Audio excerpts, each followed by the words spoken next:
everyone. Welcome to our video to accompany our PraxisWiki for our article about writing accessibility guides. My name is Katie Bramlett, and I am a white woman with long, light brown hair in glasses.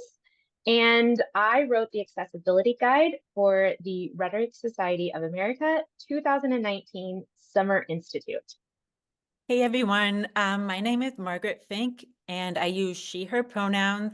And I'm just a visual description. I'm a white woman with long, I would say light brown hair, and I'm sitting with a curtain behind me.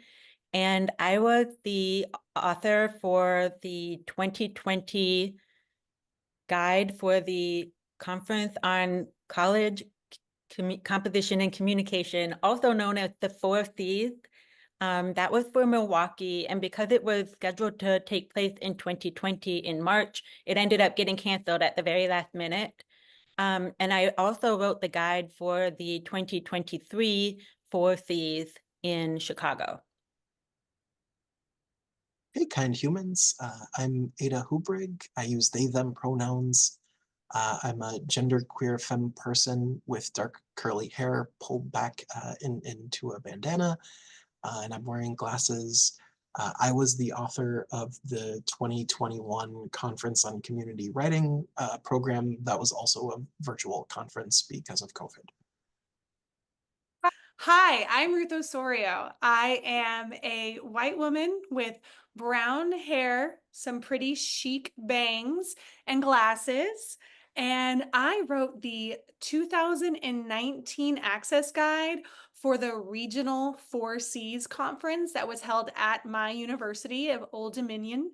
And since 2021, I have served as co-chair for the CDICC, which is the Committee of Disability Issues in College Composition. And in that role, I recruit, mentor, and advocate for 4Cs Access Guide writers. So you are probably here because you volunteered or were volunteered to write an access guide. This might be for a conference that your university is hosting, or maybe you have a professor who assigned this in a technical writing class or disability studies class, but you're here because you want to learn more about access guides and how to write them.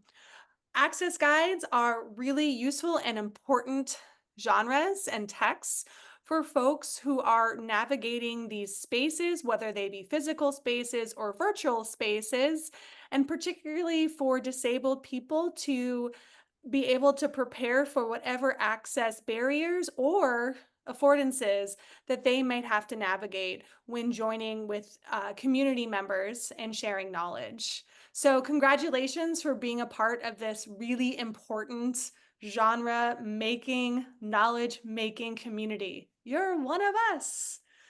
In past years, the kind of knowledge that we're talking about in the article and also this video was shared either through emails or shared Google folders or Zoom meetings between past and current and future Access Guide writers.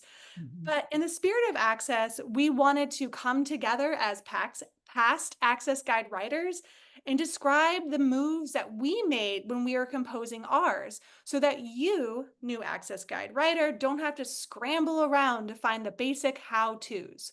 We welcome you to our Access Guide community. We filmed this video so that you can watch it before, during, after, or not at all. You are reading through the article. Also to put our beautiful faces to our super cool names and to welcome you to this community.